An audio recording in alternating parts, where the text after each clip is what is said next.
sika na site ya sika babi na www.congoyasika.net babi ya ye moko le Diego Kao de la presse babi Maurice premier babi ye moko sifri konge na la patron na ye hein babi pona ka sepelisa bino.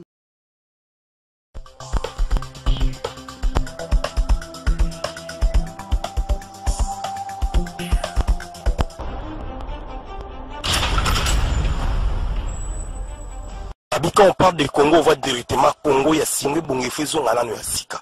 Avant que Bandele Tongame Vongo Yasika, il y a un moment que Congo Yasika, il faut s'imposer dans Katamikili. Merci, chers internautes de 3xW Congo Yasika. Votre humble serviteur Maurice Régnier, le Diego Kao de la presse congolaise, is back. Is back. Nama solo, ebele. Comme vous savez, j'étais autrefois monsieur événementiel. Les showbiz, les productions. Actuellement, on est dans l'entrepreneuriat pour apporter des solutions et apporter Misala Namboka Congo.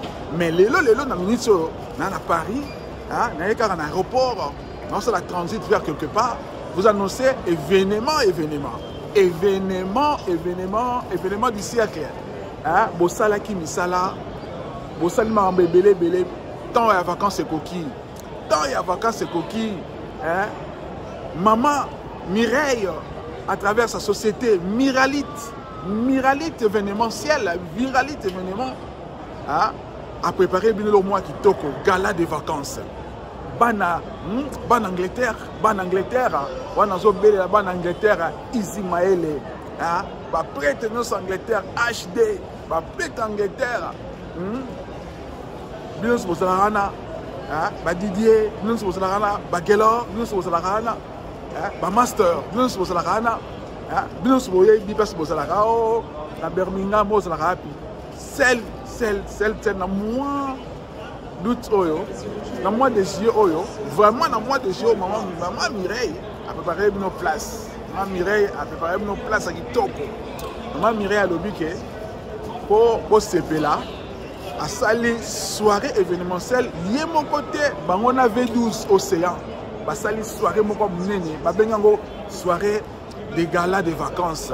Gala de vacances, vous aurez des surprises. Mais tout le belamo surprise pour vous y baquer, ma soleil au Vanda, en Soulouzolo en direct de Belgique et Ningongo, le père de double star. On l'appelle. Celui qu'on appelle Juna Janana RTL, papa va double star, père de Maître James, père de Dadjou, alors il faut honorer maman Mireille. Bolandaïna Mouké. Ouais, le papa de Star, le papa de Dadjou, le papa de Maître James, il est là. Oui. Donc c'est promis. Hein? C'est promis, Azoya événement, gala de vacances, la Birmingham, Miralite avec V12. Maman, il y a les 20 ans à Birmingham pour la soirée à vacances. Ouais. Soirée à vacances, maman Mireille, V12 pour Rabisso, le père de double star. Ouais, c'est confirmé. Tuna Janana, RTL, normal. Le 20, la Cathy, il y a Birmingham. Maman Mireille. Maman Mireille. Mireille, l'événement, gala des stars. Normal. Merci beaucoup, j'étais à Paris avec le double star, le papa de double star, votre humble serviteur, monsieur l'entrepreneur Maurice Régnier, à nous suivre en Angleterre.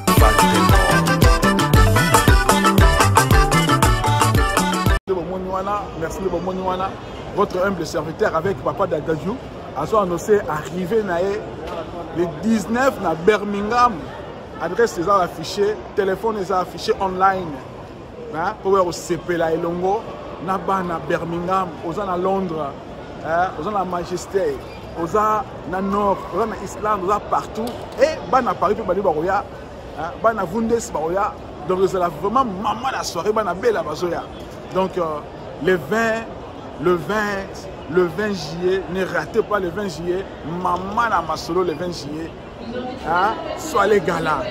Donc la princesse Paka à Ozalana, maman Mireille, papi, Bagila, événement, la soirée Maman Mireille Salaka, à travers son agence, la Miralite, et celui qu'on appelle l'Océan V12, on s'est la soirée, ko seka ya gogo, ko yemba ya gogo, ko sepela ya gogo, bozo adresse wana.